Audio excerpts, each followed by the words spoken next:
دەتوانم بڵێم لە ئێستاە دۆخی هاوڵاتیان لە هەرێمی کوردستانە لە سەختترین قۆناغەکانیایەتی، چونکە هەموو ئەو خزمەت گوزاریانەی کە پێویستە حکوومەت پێشکەشی بکات بێبەش بووە لێ. یعنی هەموو قەیرانەکان لە هەرێمی کوردستانە هەیە بەداخەوە. یعنی زۆر جار لە وڵاتان قەیرانێک دروست ئەبێ، تەنها شتێکی محەدەد دروست ئەبێ، بەڵام لە هەرێمی کوردستانە سەرجەم قەیرانەکان هەیە، هەر لە نەبوونی حکومڕانیەکی دیموکراسی، هەر لە نەبوونی خزمەت گوزاریەکان لە نەوت و گاز و کارەبا و یعنی هەموو پێداویستیەکانی ژیان، خراپی ڕێگەوبانەکان، زۆر ئەم کێشانە یعنی بەڕاستی لەم دۆخەیە تەشەنەی سەنووە و هاوڵاتیان بە تەواوەتی یعنی خەریکە بڕستیان لێ ئەبڕێ لە تاو زۆری قەیرانەکان. دیارە بێگومان هەموو ئەم قەیرانانە پەیوەستە بە شێوازی حکومڕانی لە هەرێمی کوردستانە کە حکومڕانیەکی تەندروستمان نییە،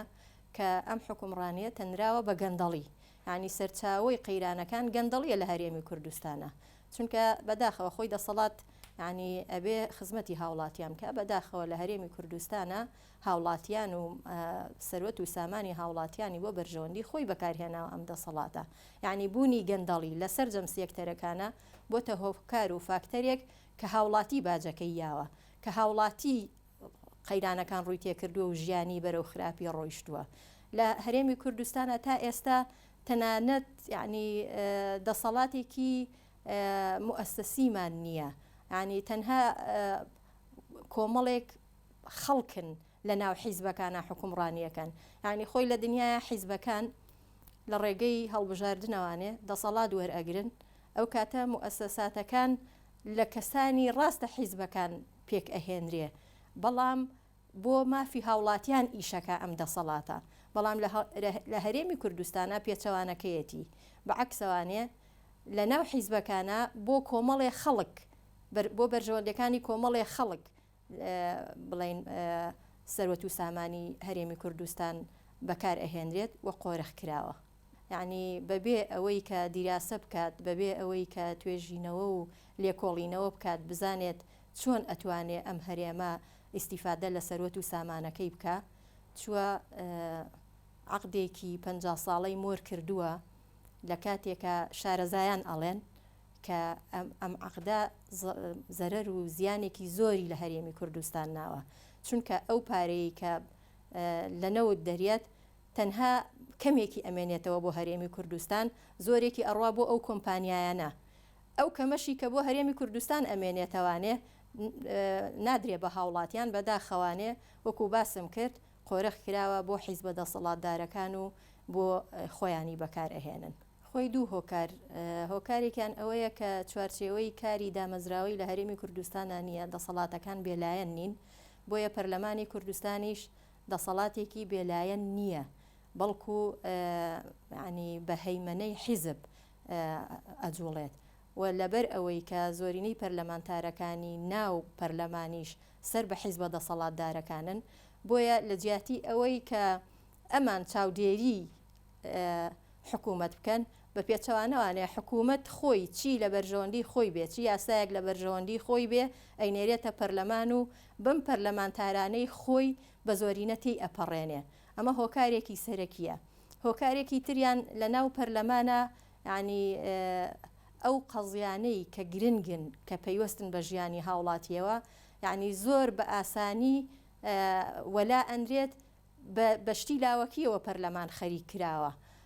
تەنانەت لە ناو پەرلەمانە ئەو کەمینە معارەزەیە کە هەشن ینی ناتوانن، چونکە ئەزانین کە حتمەن کارەکانی پەرلەمان کۆمەڵێ ڕێوشێنی خۆی هەیە، یاساکان کە تێ ئەپەڕێ، بڕیارەکان کە تێ ئەپەڕێ، لەبەر ئەوەی هەیمەنەی پەرلەمانتارانی حیزبی دەسەڵات هەیە بەسەریا، دووەمیش دەستەی سەرۆکایەتی کە سەر بە حیزبە باڵا دەستەکانن، ئەو یاسایانە ناهێنە ناو پەرلەمانەوانەیە کە گرنگە کە پەیوەستە بە ژیانی هاوڵاتیانەوە، بۆیە دۆخەکە بەو شێوەیە ماوەتەوە بەداخەوە پەرلەمان بۆتە پەرلەمانێکی شکڵی.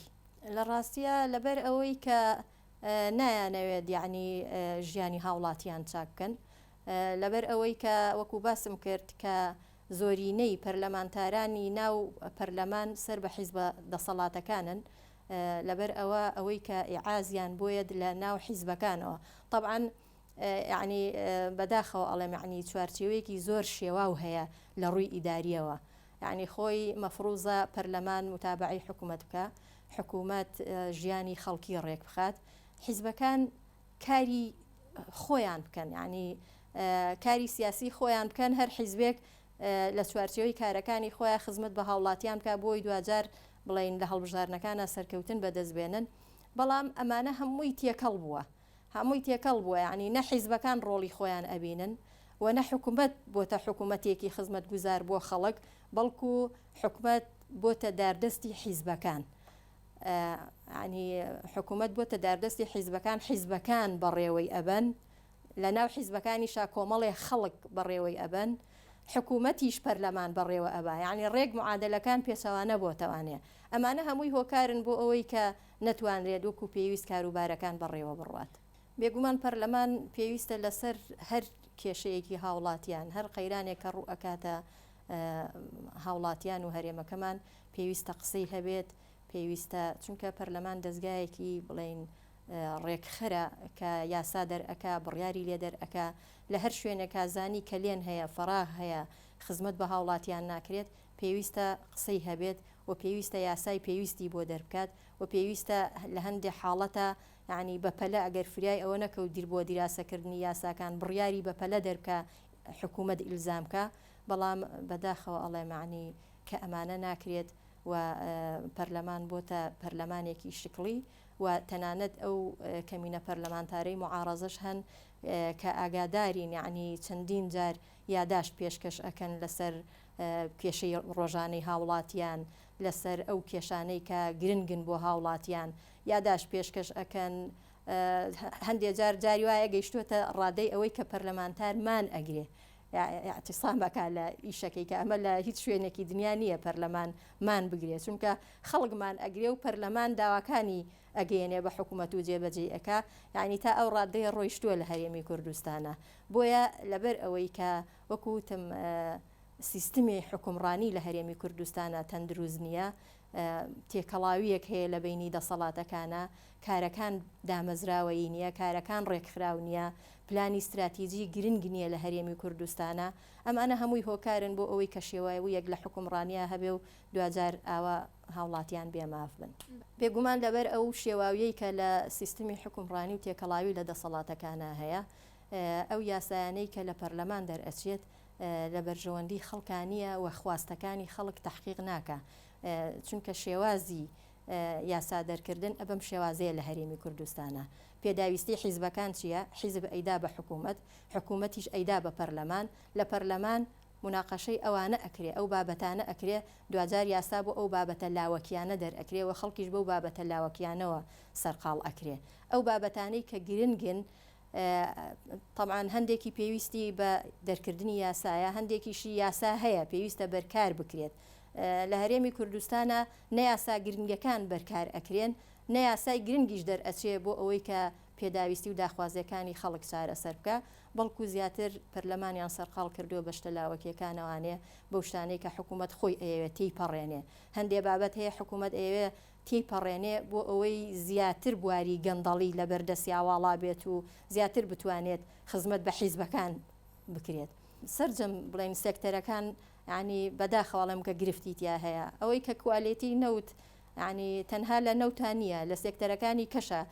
هیچ شتێکمان کوالەتی نییە لە هەرێمی کوردستانە ینی دەرمان گەورەترین کێشەکە ئەتوانم بڵێم لە نەوتەکەەوە نەوت هیچ ینی کە کوالەتی نەبوو حتمما گوێبیستی ئەوە بووین لە ڕاگەیاندەکان کە چەندین خەڵک بەهۆی غازی زۆپاوانێ کە بڵێن تووشی تەندروستیان تێکچووە هەندێکیان جانیان لە دەستداوە بێگومان لەبەر ئەوەی لەبێر بێکوالیتی ئەو نەوتە بووە بێکوالیتی لەسەرجەم ئەوە هەیە لە خواردنمانە لە دەرمانمانە یعنی ئەمانەش هەمووی پەیوەستە بەو ئیدارە خراپەی کە لە هەرێمی کوردستانە ئەکرێ کە کوالەتی کۆنتترۆلمان نییە کە ڕێوشوێنەکانی حکومڕانی تەندروستمان نییە کە ژیانی هاوڵاتیان بە شێوەیەک ناڕوا بەڕێوە کە حکومێکی ڕەشید کە لە خەمی هاوڵاتیان نابێ بەڵکو زیاتر ئەوەی کە ئەم دەسەڵاتەی وەرگرتووە خەریکی خۆدەوڵەمەندکردنە ئەوەی کە فکری نییە خزمەتکردنی هاوڵاتیانە. خۆی ئەوەی کە ئەنێرێتە دەرەوە نەوتی خاوە بڵین کە ئەنێرێ نەوتی خاوە ئەوان ئیتر بڵین ئەو ڕێو شوێنانەی هەیە بۆ ئەوەی کە بکرێتە نەوتێکی پاک و بدرێ بە ماڵان. لە هەرێمی کوردستانە کێشەکە ئەوەی کە پاڵاوگەمان نییە، ینی پاڵاوگەمان نییە و چەند وەختە هاوار ئەکرێ بۆ دروستکردنی پاڵاوگە، بەڵام تا ئێستا ئەمە لایەکی بەلا نەکراوەتەوانێ تەنانەت نەوتی پاک لە شوێنانی ترەوە لە وڵاتانی ترەوە ئەهێن بۆ هەرێمی کوردستان و دابش ئەکرێ بەسەر هاوڵاتیانە. بێگومان پێویستە ئەم دەسەڵاتە بەخۆیان بچێتەوانێ، ئەو ڕێو شوێنانەی هەیە بۆ ئیدارەکردنێکی تەندروست بیگرێتە بەر. ئەگەر ئەمە نەکات دوجار خۆی زەرمەند دەبێ، چونکە هاوڵاتی هەتا سەر ئەمەی پێ قبوڵ ناکرێ. زۆر دەسەڵات هەبوون قۆناغ بە قۆناغ کە لە خزمەتی هاوڵاتیانە نەبوون، ئەگەر چی درێژەشی کێشابێ بەڵام دوجار سەری خۆیانی خواردووە. بۆیە ئەبێ ئەم دەسەڵاتە بە خۆیان بچێتەوە، ڕێو شوێنەکانی حکومێکی تەندروست بگرێتە بەر، یا ئەوە تا لەبەر دەمی هەڕەشەی هاوڵاتیان و بێمافی هاوڵاتیانە بێگومان ڕۆژێک گێت کە پەشیمان ئەبنەوە.